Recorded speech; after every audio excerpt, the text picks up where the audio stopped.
Buenos días una vez más en esta aventura de nuestra nueva serie de reflexiones.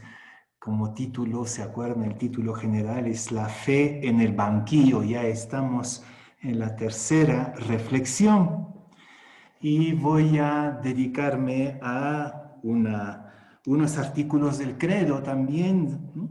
La vez pasada hemos hablado de la creación del Dios creador. Vamos a hablar también de los versículos siguientes. Creo en Jesucristo, su único Hijo, nuestro Señor, que fue concebido por obra y gracia del Espíritu Santo, nació de Santa María Virgen, padeció bajo poder de Poncio Pilato, fue crucificado, muerto, sepultado, etcétera, ¿no? Toda la cristología, toda nuestra fe en Cristo. Y voy a añadir también la fe en el Espíritu Santo, o sea, todo el tema de la Trinidad en el fondo. ¿Ya? Y entonces voy a poner como título de esta nueva meditación y reflexión: el cristianismo es Jesús de Nazaret. Jesús Nazareno es el cristianismo. Y voy a poner como como subtítulo, un humanismo creyente y nazareno. Me voy a atrever a afirmar el cristocentrismo de la fe de la Iglesia, y les confieso que siempre he sido y cada vez más cristocéntrico. Es decir, que Jesús es la razón de creer, es el punto de partida de nuestra fe. Y entonces vamos a contemplar y comentar todo lo que el credo dice de la Trinidad, pero en particular de Jesús encarnado en la historia, nacido de la Virgen María, y del Espíritu que nos ha entregado. ¿Qué significa todo esto? Y como es ya mi costumbre, voy a dar primero la palabra a la acusación, al abogado de la acusación en nuestro pequeño tribunal de la fe. De nuevo voy a decir cosas que probablemente ya han escuchado y que incluso probablemente se preguntan. A veces somos nosotros mismos los acusadores del lenguaje de la fe. Primera denuncia es la denuncia del lenguaje sobre la Trinidad. Justamente se nos dice desde la acusación que hablar de un Dios trinitario es una especulación intelectual abstracta que nos viene de la mentalidad griega. Todo el credo está formulado dentro de un contexto filosófico, un pensamiento helenístico, y muchas partes del Evangelio de Juan, por ejemplo, también tiene ese trasfondo griego, y los acusadores van a decir que esta especulación sobre Dios, la especulación intelectual abstracta, es hoy día insostenible, y lo fue desde un comienzo por los grandes monoteísmos, ¿no? El judaísmo, el islam no pueden soportar esta visión de un Dios trinitario que ellos consideran como politeísta. Voy a volver a esta interpelación. En cuanto a la encarnación, ¿no?, de un Dios que se va encarnando en Jesús Nazareno, también los acusadores o los denunciadores van a decir una cosa totalmente cierta: es que la encarnación es un mito religioso universal, que lo encontramos. Un Dios que se encarna se encuentra en muchas religiones, incluso que se encarnan desde una concepción virginal. Es una modalidad mítica de las grandes religiones. Y finalmente, el Dios de la historia, que sí es una de las grandes afirmaciones de la Biblia y del Evangelio del Nuevo Testamento, que Dios interviene en la historia. Eso es propiamente judeocristiano, Dicen los acusadores que es una ilusión desmentida por los hechos. O sea, he traído aquí 2 libros de unos autores uno es arqueólogo y el otro creo que es lingüista, si no me equivoco, que son de la Universidad de Tel Aviv, en Israel. Y son 2 libros bombas. El primero se llama La Biblia Revelada o develada, ¿no? Y en este libro presentan como de manera muy, muy serio y con un cierto grado de certeza que el Éxodo es un mito, que no existió. Y es posible que hasta Moisés sea un personaje mítico. ¿Ya? Yo les dejo la responsabilidad a ellos. Uno se llama Israel Finkelstein y el otro autor se llama Neil Asher Silberman. ¿Ya? Son 2 libros, también los mismos autores han escrito algo sobre los reyes de la Biblia con la misma crueldad científica, diría yo, que va tumbando la imagen de un Dios que intervino en el Éxodo. Entonces, el Dios de la historia, el Dios que interviene, parece que también está en el banquillo y para nosotros en este momento, frente a la dramática historia de la crisis del coronavirus, no podemos dejar de preguntarnos qué significa un Dios que podría intervenir en la historia.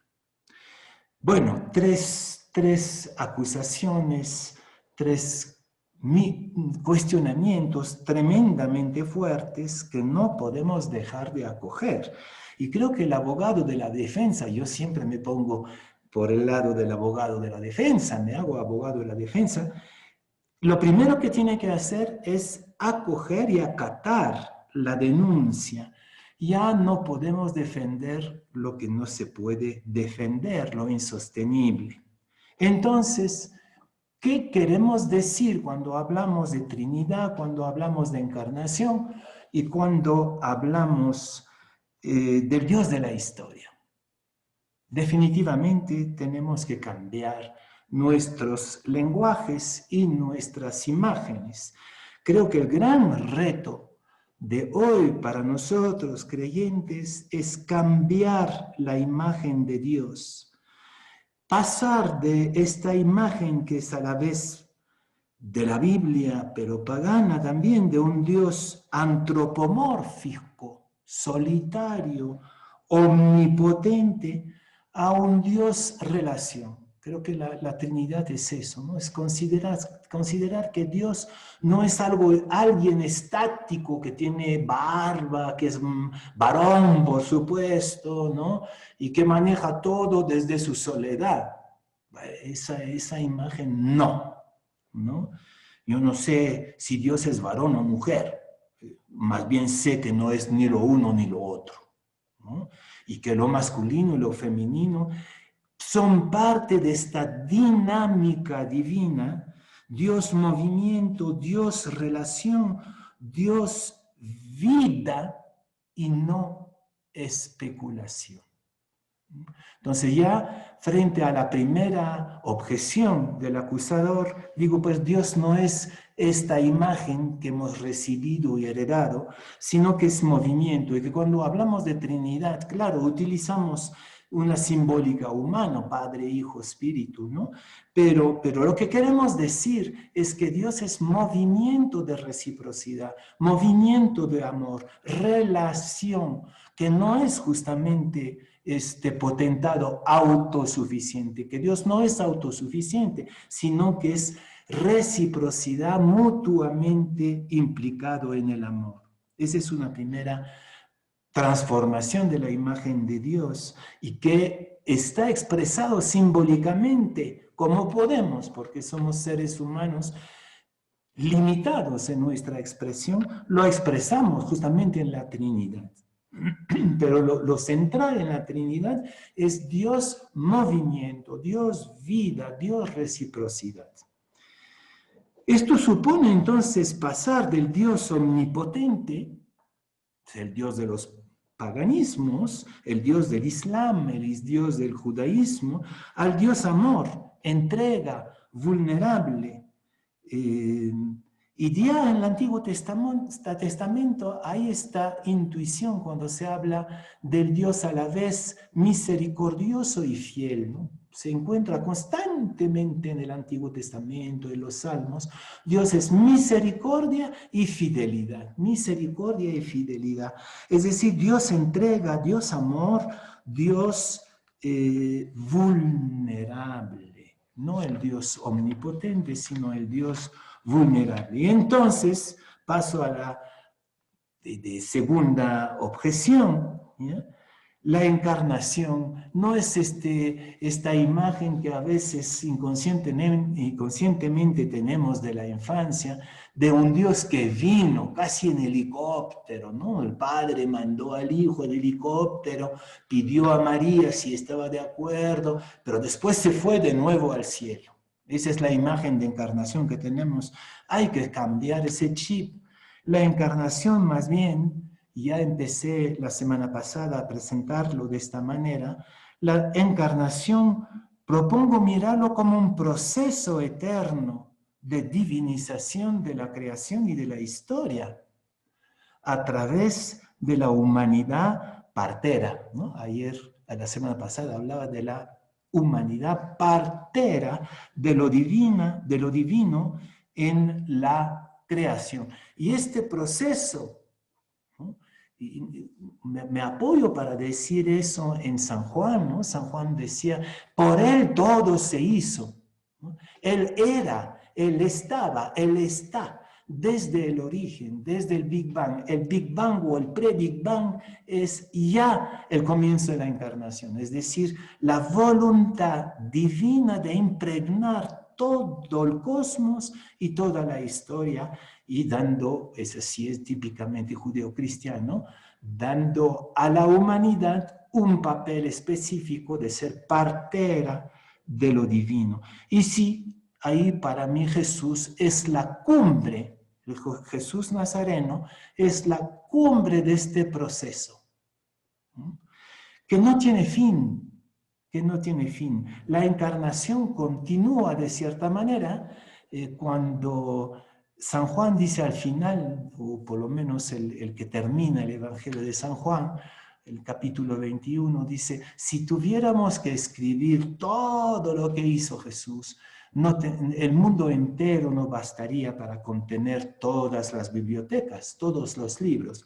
Y entiendo esta expresión bella, muy bella, como que la encarnación todavía no ha revelado toda su dimensión, ¿no? Y en las cartas a los Colosenses y los Efesios, o en el prólogo de San Juan, también se nos habla de este proceso continuo de cristificación del universo, ¿no? Por Él todo sí se hizo, para Él se hace todo, ¿no? Por Él se hizo y para Él. Entonces el proceso de la encarnación tiene su cumbre en la persona de Jesús y desde la persona de Jesús empieza la cristificación completa del universo. No sé, lo voy a retomar hablando de Jesús específicamente, pero yo siento que la encarnación es algo mucho más fuerte y profundo y definitivo que simplemente un acontecimiento histórico particular. Este acontecimiento del nacimiento de Jesús es solamente la manifestación por excelencia de este gran movimiento, ¿no? Dios movimiento, Dios movimiento. Y entonces termino con la objeción sobre el Dios de la historia. Sí entiendo perfectamente la objeción de un Dios que interviene en la historia, y si entonces estos científicos nos han comprobado, nos han demostrado que el éxodo no tuvo lugar, que no es un acontecimiento histórico, sino que es una reflexión a partir de un mito, ¿ya? Entonces, el Dios de la historia no es tanto el Dios que interviene desde afuera en la historia, ¿no? He visto el dolor de mi pueblo y he decidido intervenir. Ese Dios que interviene realmente me deja muy perplejo, ¿no? Más bien el Dios de la historia es el Dios solidario, el Dios que se identifica con las víctimas de la historia. No es un Dios que interviene desde afuera, sino que es un Dios comprometido desde adentro, con el que carga, ¿no? Qué bonito, qué bella expresión, carga con nuestros dolores, la cruz de Cristo como los dolores de la humanidad. Entonces, el Dios de la historia no es el que interviene, sino el que participa eternamente del movimiento de la historia, del cosmos y del gran dolor y de las grandes utopías de liberación. Es eso el Éxodo, ¿no? Es la gran utopía de liberación de un pueblo que se siente esclavo y víctima. Bien. No sé si esto es convincente, pero es la manera como hoy día, me parece, debemos responder, reaccionar a las grandes objeciones del acusador, que personalmente considero que son objeciones válidas. Pero para poder hacer ese vuelco, ese cambio de chip, esta conversión de nuestro lenguaje, creo que tenemos que volver a Jesús. La práctica de Jesús es nuestro punto de partida en la fe. E incluso me atrevería a decir que es el único punto de partida. Acuérdense del diálogo con Felipe en el discurso de adiós, ¿no? En el encuentro del adiós de Jesús en el Evangelio de Juan, capítulo 13, 14, 15, ¿no? Cuando Felipe dice, enséñanos al Padre y nos basta. Y Jesús contesta, estoy con ustedes tanto tiempo y tú no me conoces. Hay que identificar al Dios de Jesús con la práctica de Jesús. Y eso para nosotros es un poco costoso porque precisamente tenemos una visión de Jesús como el que vino, que anunciaron los profetas, el Mesías anunciado, esperado. O sea, estamos muy conectados con la esperanza mesiánica del Antiguo Testamento. Y entonces perdemos quizás la conciencia de lo radicalmente inédito y nuevo de Jesús de Nazaret. Jesús de Nazaret es totalmente nuevo, inédito. Partir de Jesús cambia todo. Y yo creo que los cristianos leemos la Biblia entera al revés. Es como una película al revés. Partimos de Jesús para interpretar y releer todo, ¿no? Jesús no es un punto de llegada, como muchas veces lo presentamos en la catequesis. Jesús es el punto de partida. Hay que releer absolutamente todo desde Jesús. Y por eso creo que la imagen cristiana de Dios no se puede visualizar sino contemplando a Jesús. Todo arranca desde la persona del Nazareno, su persona, su acción, su palabra, su relación con su Abba, con su papá, con su padre. Toda nuestra fe en la Trinidad reposa en esta contemplación de Jesús, ¿no? Cuando decimos que Dios es Padre, es porque hemos contemplado, como los discípulos, a Jesús en su intimidad, en su coloquio íntimo y amoroso con su Abba, su papá. Toda nuestra fe es cristocéntrica. Quizás me estoy avanzando mucho, ¿no? O sea, el Padre, el Espíritu, la encarnación, la transformación del reino, el reino como transformación de la historia, todo esto lo sacamos, ¿no? Desde la contemplación de la práctica de Jesús. Entonces, la doctrina cristiana, los dogmas cristianos, encuentran su originalidad radical, única, diferente de todas las demás religiones, en la contemplación de Jesús, lo repito. Y la teología más primitiva, ¿no? La teología cristiana del origen, por ejemplo, la cristología, cuando la comunidad cristiana poco a poco empezó a decir que era Cristo, que era el Mesías, o que era el Hijo de Dios, porque estas afirmaciones vinieron poco a poco, fueron el fruto del debate comunitario sobre Jesús. La comunidad contempla, se fascina, se enamora de Jesús, de sus palabras, de su práctica. Acuérdense de los soldados que los fariseos mandaron para arrestar a Jesús y regresan diciendo, nadie nunca habló como este, ¿no? O sea, es una fascinación por Jesús y la comunidad empieza a debatir, pienso, ¿qué significa eso? Y poco a poco surge una cristología. Yo creo que lo primero. La primera teología es la cristología, es decir, pensar que ese Jesús sería Salvador, Hijo de Dios, Hijo del hombre, en fin, empieza todo esto. Y todo el resto surge de esta primera contemplación, ¿no? Teología contemplativa, de la práctica de Jesús. El Jesús histórico, su vida observada, interrogada, acogida, es la fuente de nuestra fe. Y en San Juan, que es un texto tardío, ¿no? O sea, el Evangelio de San Juan, como les dije la semana pasada, es probablemente de los años 90 a 110, por ahí, muy tardío. Entonces ya es el reflejo de este debate interno a la comunidad, ¿no? Y cuando Jesús dice, ego eimi, yo soy, ¿no? Lo dice varias veces, lo dice a la samaritana, lo dice en Getsemaní, yo soy, está afirmando su divinidad. Pues claro, muy probablemente el Jesús histórico no pronunció estas palabras, pero la comunidad poco a poco descubrió que esta manera de ser de Jesús, esto era lo divino. Entonces, ego eimi, yo soy, esa es la definición de Dios en la zarza ardiente, ¿se acuerdan? Jesús se apodera de la identidad de Dios, del Dios mosaico, del Dios de Moisés, ¿no?